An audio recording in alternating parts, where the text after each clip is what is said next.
Hey guys, this is Madi, also known as the Bishop's Wife from Christian Madi TV. Just wanted to give you guys a heads up. I did not get to post this video yesterday as promised, but here it is today. It's part 2 of my story about that one relationship. Sorry, it's kind of echoey. I'm in my church's basement, but I hope you enjoy, and there will be more follow-up videos coming up after this.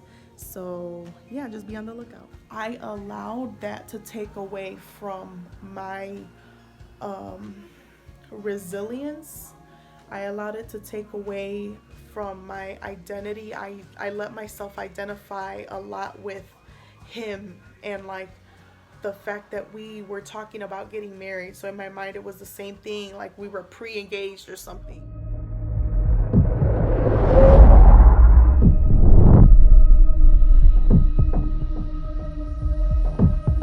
So it was like I was very much tying myself up in what it meant to be with that guy, and I let it take away from a lot of my spiritual strength that I had developed over the first few years that I had been saved. I got saved August 12th of 2004 and was mentored very heavily by my pastor's wife in that church. Beautiful lady, like just lovely and just very mature and wise in the Lord. Okay. She mentored me so much because she wanted me to have boundaries. She wanted me to be a winner in the Lord. She wanted me to be strong in my faith, and she helped me with a lot of that. And I think if it had not been for her, I could have gone further into a bad situation. But I thank God because, I did end up going to, the grad school that I chose because of our relationship. I'm gonna see if I prop my arm up real quick because I wouldn't even plan on talking this long. That's better. I wasn't planning on going to grad school. I was working, and I had finished student teaching. Like, I let that even mess with my student teaching. I wasn't prioritizing my work and stuff like that. I didn't really like it. Like, I finished my education program and stuff, but I didn't really like it to begin with, so I can't completely blame that relationship. But yeah, so when I look back, I'm like, okay, I have to see where I went wrong, not just where the other person went wrong. Because look, you may just be in one relationship and you end up getting married, and you make it work. You might be in 0 relationships and the Lord has called you to singleness. You might be one of those people that has just like a couple, like 2 or 3. Or you might be a person that went through a lot of people to get to the person that you will end up marrying. The important thing is not necessarily all the people. I mean, especially when you come from a background of like not having been saved and you had a different lifestyle. Because I think we talked in that waiting video about the importance of waiting, especially like in between relationships. You have to take time for yourself. You have to take time to grow. You have to take time to look back and see, what did you like? What did you not like? What are you going to accept? What are you not going to accept? What is something new that you're going to start looking for that you weren't looking for before, but now you realize it's important? I had to look back and see what those things were in that relationship. I had to give him credit where credit was due. Okay? And say what things was he good at. And it took me a long time before I could look back and say that. It took me a long time before I could say, you know what? I'm gonna look past the hurtful behavior, because since you're hearing my side of the story, what you're not hearing is, yes, my side. You're not hearing what I was doing, that in his eyes was wrong. And I may not be aware of all of those things because he probably never had the heart to tell me what all of them were, just like I didn't have the heart to tell him what all of the things were for him. You know, I had to look and see, okay, if I was to look for a husband, or if I was to have somebody pursue me, what is the criteria that I am using to pick out of all of the men that are available? If it was all of these men, when I look back at that relationship, what were the things he was doing right? What were the things that made me feel special? What were the things that edified us spiritually, if anything? What were the things that hurt me? What were the things that destroyed me? What were the things? So I had to start paying attention to all of those things, and I had to sit down and really think about it. And I think that once I was able to do that, I think that's where I could start to grow again, and I could start to not be bitter, because I also believe in not bashing the other person just because you're broken up. Having a breakup doesn't mean that you can't be friends again. It does mean that there's no longer an intimacy of friendship, especially if there was sexual relations involved. It doesn't mean you can't be friends. It just means that special nature of the relationship cannot exist anymore.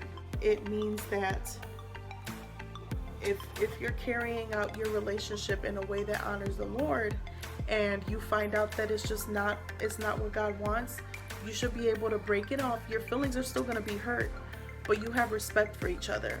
You have love for each other. You have nothing to hold over the other person. When we broke up, I wasn't going on Facebook and bashing him and saying how terrible he was. I wasn't doing all of that, because he wasn't completely terrible, and he still calls himself a brother in the Lord. So I had to respect that. I had to respect what he was calling out for himself, and knowing that he was going to end up growing and somebody else was going to reap the benefits of that growth. And he had to understand that I was going to grow and somebody else was going to reap the benefits of that growth.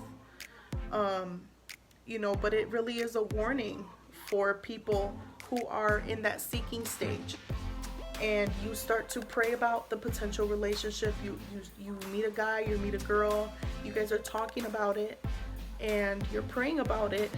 Really try to use discernment and let people pour into you, because I got too many warning signs for me to not pay attention.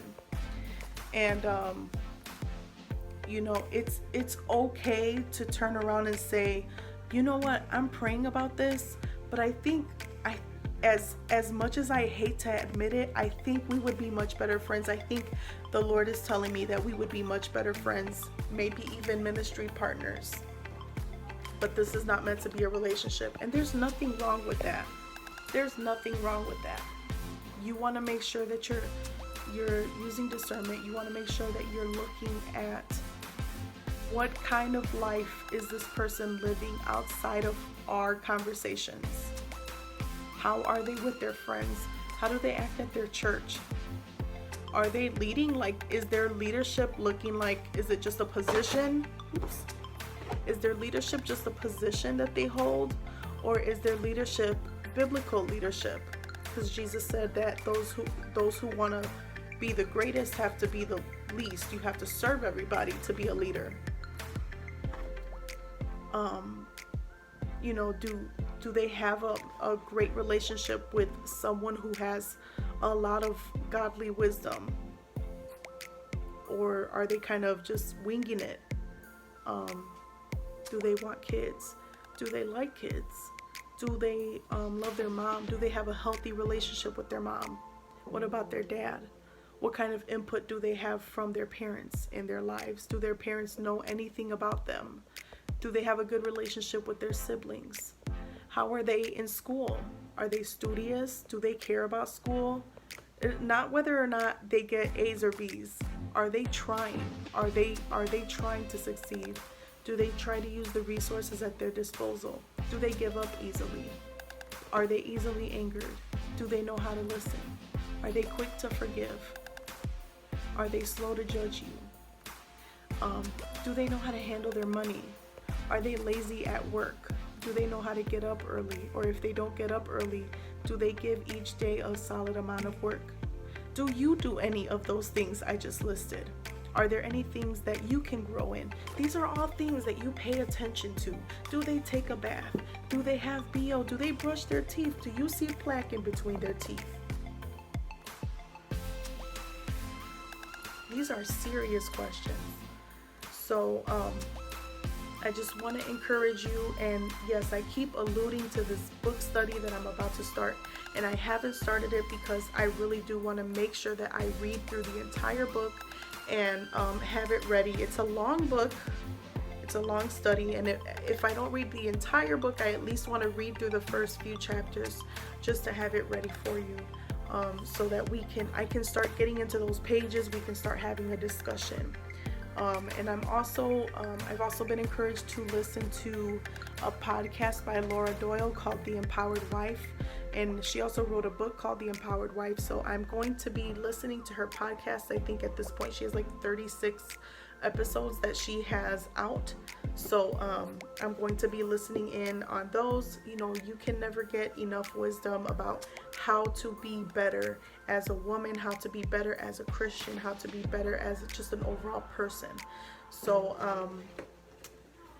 yeah, this is the story about the time that I did not use discernment with regards to a relationship. So I hope you guys tune in for the next time. I don't know what we'll be talking about, so as the Lord leads, but I will talk to you guys again soon, and I hope you tune in again. This has been another episode of Truth, Love, Faith. Have a good night and God bless.